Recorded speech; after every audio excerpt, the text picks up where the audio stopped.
Welcome to the Light Her Project podcast, Real Women. Real talk. I'm Rachel Strella. And I'm Vixen Divine. Welcome.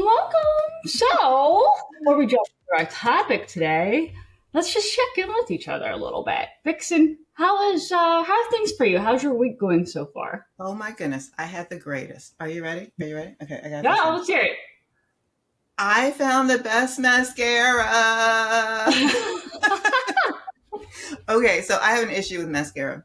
I don't like the falsies. What do you call them? Extensions. Yeah. I don't really care for them. And the strip lashes, they can get like a little messy. Like I just don't prefer it. If you can do it, great. It's just not. I'm not great at it. So I prefer a good mascara. But mascara, you rub your eyes and it's all over everywhere, or it doesn't give you like the length that you want. So this one, I just tried it because it sounded good. Actually, it's good. It's by Tarte. It's called Light Camera Lashes. So if anyone is looking for a good mascara, like, I highly recommend this. This is the best so far. Like, I would buy it again. I'm not equipped to do lashes myself. I mean, I have the whole kit that I bought from Lainey's Amazon store, but I have yet to actually try it. So I feel like your updates are always so pleasant. Mine are always a little more, dreary.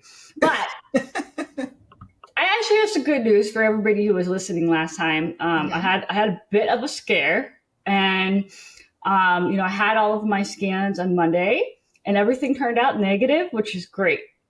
But this process taught me so much. So many women have to be in this position, where they get these callbacks and they're scared. Like, do I have cancer? What's going on? You pay almost $500 for this additional screen just to find out that you're fine after you worried for, 10 days, 2 weeks. So right. I'm going to write about this in my blog post, not this coming weekend, but the following weekend. And I've got so much information to share for women who are probably Googling Dr. Google like I was. And Dr. Google, he can really, it's the not knowing. The not knowing is really the part that really just can let your brain go everywhere. Yes. That's the worst. I'll say one thing. I think that a man created this machine, and a man created all the machines for the additional scans as well. So I'll just leave that there. Okay. Another podcast on that. Another podcast. For anybody under 40, enjoy it while you can. Oh, God. Oh, well, let's get on to today's topic. So we plan to discuss something a little different. But definitely important. So we're going to talk about intimacy today. And I think we have some unique insights to offer on this topic. But first, so we're now doing the poll. And I'll say that we did not get nearly as many poll results as we did when we talked about social media. I think everyone's a little shy, but we got enough that I feel we have a good sampling. So I thought I'd share some of those results. One question is, how often are you intimate with your partner? And I'll say we got a lot of different answers, but the majority of people fell in several times a week or around once a week. Okay, so at least weekly was the average. Yeah. I mean, and just for the record, these are people who are all over the age range, 20, 30, 40, 50, and beyond. So, I asked a question about, do you or your partner have any limitations that would inhibit, like such as, maybe if somebody has an erectile dysfunction or right. chronic pain. And actually, of all the people who took it, only 20% said no. So that tells me that 80% had some sort of limitation that was creating a problem for them and limiting the activity that was going on. So. Right. And sometimes, that blood flow kind of decreases as you get a little older. Yeah, I could see that too. Yeah. I asked people if there was one thing you could change about intimacy with your partner, what would it be? And I got a lot of different responses there. I'll say that, about half of people said nothing. They're very happy. But one of the things that common was the stress, like the stress, external stressors, day to day stress, stuff like that. So that's pretty common, I would assume. Pressure. Even pressure, like when people go, they want to get pregnant. It's Mm-hmm. like not, it's pressure. It's like they want Yep. to get pregnant now. So they're not even thinking about the intimacy. They're thinking about getting pregnant. Just, Right. And that's stressing them out and they're not yeah. getting pregnant. Yes. I had to throw that question out there. How often do you feel bad because you're not more intimate with your partner? The overall feeling that I've gotten from talking with women casually is that men want it all the time, and women are kind of like, So I had to ask, and I would say the majority of people said sometimes. I got about 20% rarely, about 30% never, and then some often. So it was a little bit mixed. But the people who took our poll are mostly women. Am I right? Absolutely, they're all women. Okay. So if that's the case, listen, we busy. We're busy. We got stuff to do. You are interrupting my flow. So sometimes, it's just, you gotta wait. Okay. I got other things. You gotta wait your turn. Just, Well, two more things that we talked about here is, do you find the intimacy with your partner as exciting as it was when you first met? Why or why not? And I got a whole lot of different responses there. A couple of yeses, but a couple of like, of course not, hell no. And people that were kind of neutral, like maybe not as exciting because it's a little different now. But that was a little bit, all over the place, and that's probably assumed. yeah, I mean, it is different because you have different things are not the same. There are different circumstances now than when you met. You might have kids, or you might live differently, or you might live in a house where you lived in an apartment. Like, things are different. So all kinds of different circumstances. Or your Absolutely. mother-in-law may have moved in. Right? Or you know what? Like in the beginning of a relationship, there's always that butterfly feeling, and there's like that I just gotta be around this person all the time. And after a while, and then they're around all the time, you're kind of like, yeah. That's when you just got to start buying them new outfits, new shirts. Like, I don't know about y'all, but my husband will not buy it himself. Like, I have to go out and buy it. I'm like, oh, this will look good on him. And then he puts it on. I'm like, that's a nice shirt. Mm-hmm. There you go. Good tactic there. Well, the final question I asked the ladies is if there was anything else they'd like to say about their relationship with their partner. And, we got some great stuff there too. I felt like, we communicate a lot, about our intimacy, or we understand each other's needs, and what they've learned from past relationships, or it's their best friend. So it sounds pretty healthy and positive overall, which is That's great. good. That's good. So But the that's ones our who poll. didn't take our poll, sometimes I'm thinking some people need a little help. Yes. All right. Well, let's just jump into some questions, some of our own personal experiences, and maybe what, some burning minds want to know here.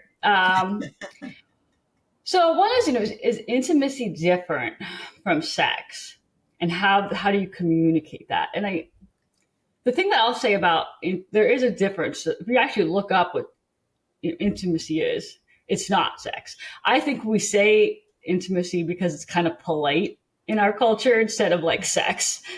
But it is absolutely different. And I think it has a lot to do with more of the actual connection to that person than it does just the physical aspect of it. Well, I think you can have intimacy without having sex. So it's Right. completely, it's different. It's Mm. sex is the act of, Yes. whereas intimacy is like think of the intricates of knowing someone. Right. You can get to them that way. Like, you're in their mind, you're in their head. They think of you all the time, like that Mm. closeness feeling, as Yes. opposed to sex is the actual act of having Mm. the physical sex. Right. It's as that opposed. connectedness, I feel. Yeah, Yeah, exactly. But how do you communicate that is, well, first of all, you got to know the difference. So that was the right. first part. So Yeah. if you know the difference, so now you do, um, you can just, talking is so good. I know guys do not want to hear this, but talking is listen. If you don't want to talk, just listen to what we say. And then if you listen to what we say, you're going to even score better if you Yeah. listen to what we say. You know, And not try to fix it too. Like just because you're hearing us doesn't mean you got to fix it. We just need sometimes to communicate. Men like to soundboard fix almost. things. Yeah, but Yeah. absolutely. Men don't like to talk, like in general, especially about feelings and stuff. So I'm really lucky in that respect. Like I have a good relationship with my husband in that way. But he's not just going to wake up in the morning and start talking about his feelings. You know, you really have to like be at the right time and place to be able to have him open up. So Oh, sometimes there are times when I have to say, okay, I am trying to have a conversation with you right now. That means you have to respond. yes, or So, not multitask. Get it? Oh man. All right. So, what are the common challenges couples face in maintaining intimacy over time? You know, busy schedules, stress, life transitions, and what practical strategies can we offer to overcome these obstacles? Oh, we already hit some of them on the head, and obviously the ladies in our poll, stress is there, and we're busy. yeah, So, very, very busy. Most people are busy. But I think that goes back to household order. If you have some kind of system, some kind of household order, mm, then you're not stressed about that. The number one stressor in a marriage, they say, is money. money. You know, finances is the Mm-hmm. number one stressor. But in a sexual aspect, right behind that, like I said, is, oh, I want to have a baby. And Mm, it's so ironic that you stress about having this baby. So you're basically most of the time having forced sex after a yeah, while. And yeah, then, but the reason sometimes, and not everyone, but sometimes the reason you're not getting pregnant is because of the stress you put on yeah. yourself about getting pregnant, Yes, absolutely. I mean, there's enough studies done about that and how many people actually got pregnant when they stopped trying. Yeah, as opposed to just doing it, letting it just go. Yeah, yeah, enjoying it. yes, exactly. But the Uh, practical, how to basically overcome that, other than the scheduling and having some kind of order, because when you have order, you can get things done. And then after they're done, then you can relax. And with yes, that relaxation, then comes that yes, natural yes. intimacy, natural sex. I will say that based on our last podcast, one thing that we all struggle with now is turning off to relax. You know, just turning off the cell phone or putting it down or TV, whatever it is, but we feel like we've got to be connected or we've got to be doing something. And I think that's hard for people to actually put that down and like focus on another person. I really believe it's a challenge for a lot of people. Well, I think that maybe that they can do it together. Like Mm. my husband and I do it together when, as far as watching TV. He's a TV watcher. He's definitely a TV watcher. But when I'm in the studio or when I'm in at work, like in my place of work, he doesn't come in and bother me. Like I have, Mm. I have the sign on the door, like I have a "Do not come in" or "You can Yeah, come in." yeah, right. So he doesn't bother me. But when I'm done, I can go in the living room where he is, and he'll put on a show that I like, and we watch it together. Like there's some nights that we watch, oh, Yeah. together. So the Mhm. TV does help us like bond, and we talk about it. We talk Right. about it. Right. Well, we watch shows together at night as well. The problem I think I come into my obstacle is I pass out on the couch. Like I start watching TV like clockwork, and then I wake up. I don't know what time it could be, 1, 2, 3, and I stumble upstairs to go to bed. So there goes any chance at intimacy, you know. But I will say that as a practical strategy, it's really just making that time like for us, like our life is kind of stressful right now. And so, like, it's so important for us to take that time. This weekend we went away. This coming weekend we're going away. That's just time for us. When we take a vacation, is just having that time that's just ours is so important because it's that time to kind of reconnect as a couple all around. There are also things that you can do as far as even the regular things, Mm-hmm. like we just talked about TV. Well, maybe you can watch the same programs like we watch in the living room, but maybe you can watch the same programs on the TV in your bedroom. Right. So Right. then you're in bed, you're comfortable, you can kind of snuggle, like that kind Yeah. of Oh thing. yeah. So where you watch, you can do the same thing, but in a Yeah. much more intimate, comfortable position, and that Oh will yeah. also make a True. difference. I mean, usually by the time we get up there and he turns on TV and I'm in an even more comfortable position, I'm out faster. So, but we're working on that. I mean, we're really trying to make the effort to. It's I feel like we've been married almost 10 years. It's kind of it's cyclic, I guess I should say. I mean, not all the time is it always going to be perfect, but not all the time is it always going to be a certain way. It's just Right. Right. so. Now while we're talking about marriage and all of that, now Vixen and I, we've both been married before. Hmm. Um, And so, what differences did you experience in maybe your previous marriage versus your current? And did you learn any lessons as far as intimacy as you moved on? I did. I did. I have learned so many lessons. Let's hear it. But one lesson I've realized that men are this is generally, they super love sports. So don't try to have sex during a football game. I Yep. learned that. Yeah, that's almost like, me watching HGTV. Like that, Mm-hmm. so that's their like thing. So Yes. in other words, if they have a favorite thing that they're doing, whether it's out in the garage or what, like, don't try to interrupt that thing. Mm-hmm. Because I mean, it might go well here and there, but honestly, for the most part, it's probably that focus is split. Right. The focus Absolutely. is split. I can agree with that. So just don't 100%. let them do whatever it is. So don't try to interrupt that thing. Mm-hmm. That's a big one. That's number one. I made that mistake a lot in my first marriage. And Yeah. be honest. Yeah. Be honest. Now you cannot be honest for the other person, because I can hear Mm-hmm. y'all now. Oh, but Mm-hmm. he lies all the time, or yeah, you cannot be honest for the other person. You can only Yeah. be honest for you. Right. So if it doesn't work out, you can honestly say, you said so in the beginning. Because my Mm-hmm. first marriage, I was extremely upfront. I was like, when I remember I was in college, he asked me out. I said, okay, before we even go out, okay, so I don't cook and I don't clean. Now, Okay.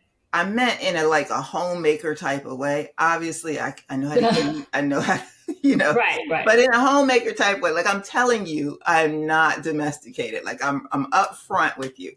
Do you still want to go out with me? Answer was yes. Okay, so I was upfront. Okay.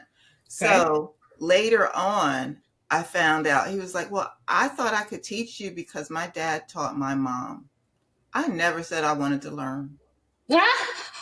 Never, not one time. I was Wow. extremely honest. Like, So he wanted to change you, essentially. exactly. Yeah, that's definitely a recipe for disaster. Yeah. So you can't be honest for the other. You can only be honest for yourself. You can't be Mm-hmm. honest for that person. Hmm. Wow. Well, my experience is slightly different, I guess.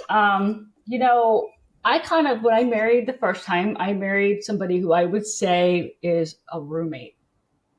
Okay. We were really good friends, and we were friends well before we got married, and we were roommates. Like we had our system down for what we did with our life, and there was very little intimacy there, very little. Like that poll would have been non-existent for an answer. And I don't know like the whole reason around that because we didn't really talk about it. It wasn't like it was just our normal, I guess I should say. You You got know, along really well. was that You got along really well. we got along great. We really had no issues. I mean, if we had stressors, it was outside. It was family. It was work. But like we together were fine. And he's also like a really good person. So it took me a while to realize that I actually needed intimacy to like make that work. But I didn't know how to communicate that. And so one lesson I've learned now is like you're allowed to communicate that and not be afraid. Kind of like you're saying about be honest and whatever. And so like that's just something that I need. I create not just the physical like part of it, but like that whole like feeling like somebody's just got you, and you connect on that level. There was kind of that missing too because you connect different with your spouse than you do, your best friend. Right. And now that I'm married again, I see the difference in that. Yes. Like with my husband, I can tell him the goofiest things. I could tell him like whatever. Like he is my best friend. Yes. Like I feel the same way. with me. I feel the same way. That kind of thing. So that connection also, and it takes a lot to tolerate me sometimes. When he says I'm not the easiest to get along with, I'm so much better now than I was, and because I do sometimes I go in the kitchen, I make up a little something. I do make that effort. And now that I'm older, I've done some things. So I've seasoned off a little bit. Yes, I understand. Sometimes I feel like you almost need that first marriage to kind of get you prepared for whatever's next. I mean, it sounds horrible, but it's with so many people getting divorced. I mean, it's not unusual. Well, honestly, I feel like now I've heard about this, and I've heard about this later, but I didn't have it, and I feel like if I'd have had it, like I'd have never gotten married the first time. Like if we'd have taken, I feel like there was this thing called, you used to go to your pastor and they would like talk to you about the marriage, like before you got married. Yes. Or, whoever your spiritual person is, before you got married. And that kind of went to the wayside. But I feel like if I had that prior to, then so I feel like it's about asking the right questions. I feel like honestly, and you're wasting a lot of time. I mean, it's great if you're just having fun, but if you're actually interviewing, that's what I call dating, interviewing for a spouse. Yeah. Like there's certain things that you kind of need to gel together on. And if you don't, like, it's not going to work. Right. I get it. 100%. I just think for me, I was too young and didn't really know. It just made sense, right? So it sounds like a dumb excuse. But I remember when I decided I was going to leave my husband, I had a friend of mine say, this person could be a really great guy, but is he a great guy for you? And that was like the wake up call for me because I felt so much guilt, that I felt this way. But at the end of the day, who wanted to spend the rest of their life with somebody that you just didn't feel was right for you? So. All right. So Vixen, this is a question for you. How did intimacy change when you had children? It's a learning curve, honey. When you have children, it's a learning curve because pre-children, before children, however many you have all the time in the world. It's all about you. You only have you and the other one adult who doesn't depend on you because they're an adult. Right. In an ideal world, anyway. Right. But then you have this child. They are basically helpless. They can't do anything. So you had to do every little thing, and the amount of time that takes up. Maternity leave is not long enough, honey. Yeah. The Yeah. amount of time that takes up is beyond.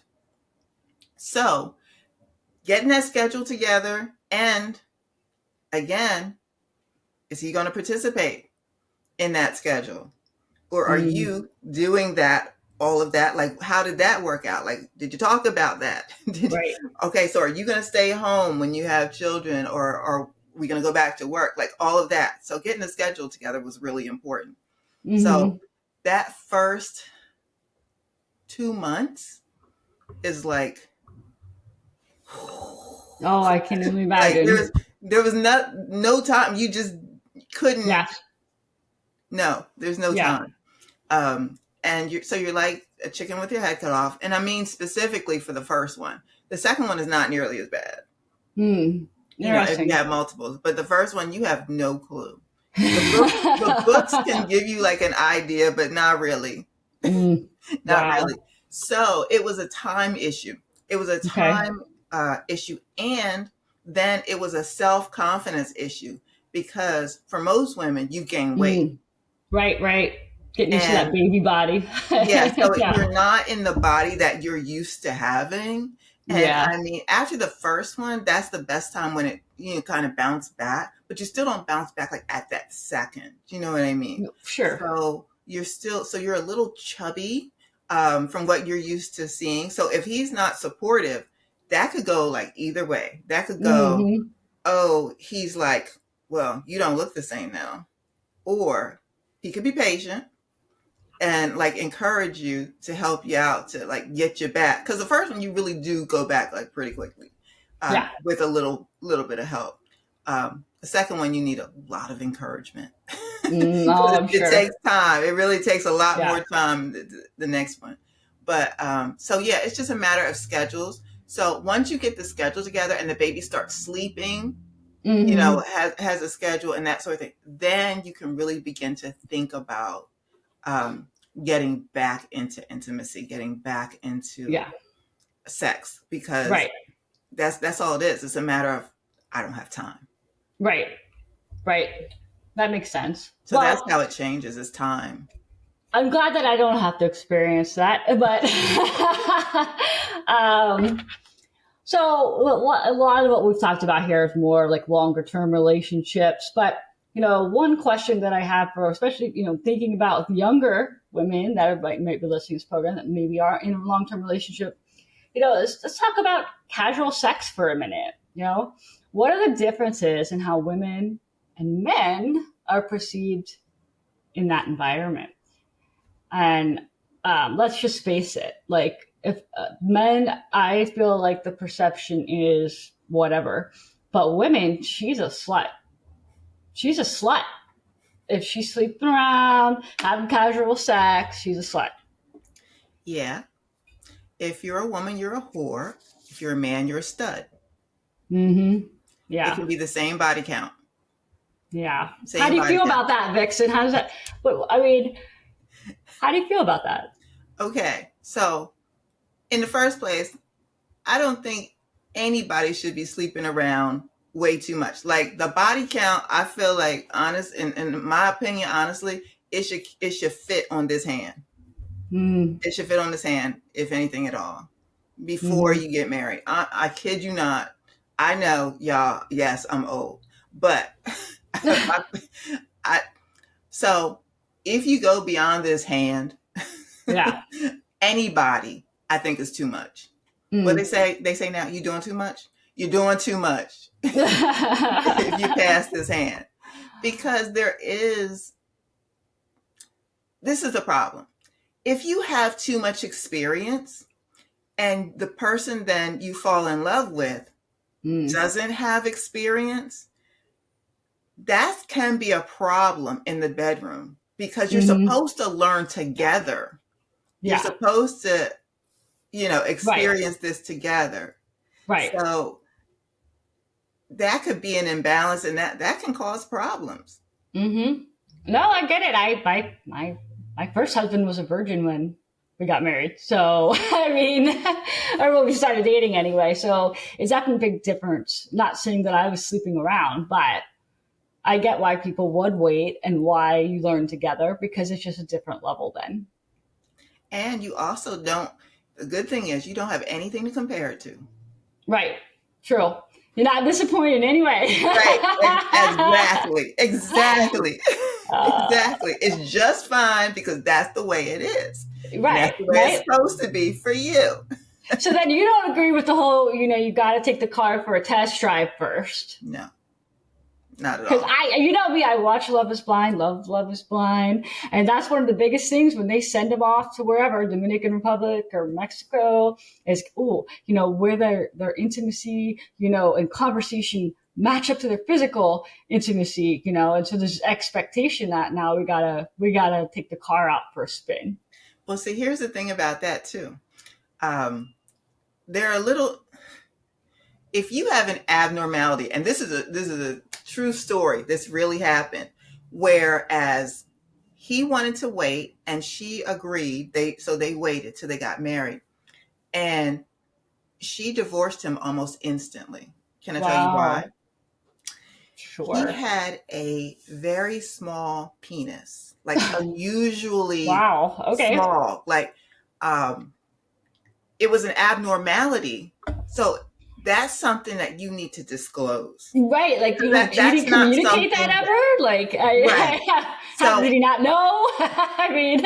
And so he obviously knew this, and maybe that was the reason that he wanted to wait. He thought he could kind of woo her, and then, it wouldn't make a difference, but that's something I feel like she should have gotten a choice on, and she was pissed. Now that comes down to communication, which I believe is the number one thing that you need when you're going to get married. I would feel a little like, really, you couldn't tell me that, that's almost like having a disability, really. Yeah. You have something, an abnormality, a disability that should have been, because it's going to affect the both of you. Right. It's going to affect the both of you. I mean, some people can't have sex and they're married, and that's okay. For whatever reason, they can't. They love each other, but not everybody is like that. And so, if some people just need what they need, and that's that. So, at least it was over quick, right? They're drying it on for years. Yeah, it was bad. This has been a great conversation. If anybody in the audience has questions, you'd love for us to answer another time, send us a DM or whatever. No, you're not going to put it on the feed. But in the meantime, thank you guys for tuning in to the Late Her Project podcast. And you can follow our conversation online with the hashtag. In the meantime, keep it real. Real women with real talk.